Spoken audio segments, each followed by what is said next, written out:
Plano ipamahagi ng Department of Agriculture simula sa susunod na buwan ng mga bakuna kontra African swine fever. Libre ito sa mga lugar na apektado ng ASF. May report si Darlene Kai.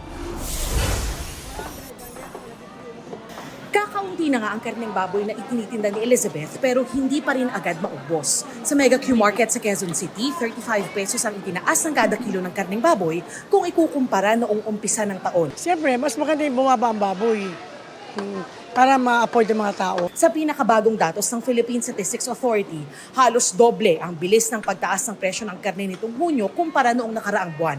Ang dahilan, ang pagtaas sa mga kaso ng African Swine Fever o ASF ayon sa National Economic and Development Authority o NEDA.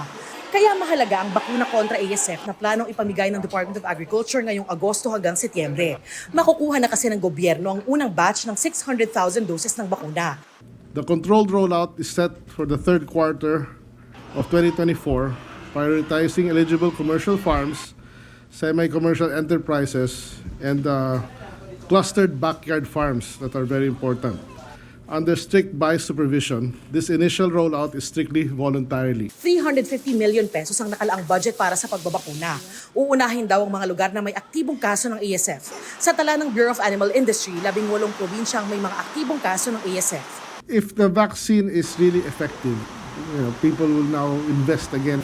There's a good chance na bababa ang presyo ng pork. Yung real effects niyan, malalaman by February pa next year. And the AVAC that was registered under monitored release has undergone clinical trials. So it was started last year.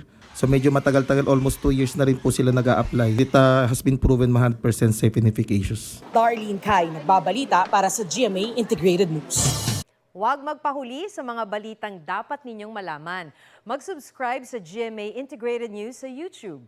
Sa mga kapuso abroad, subaybayan nyo kami sa GMA Pinoy TV at sa www.gmanews.tv.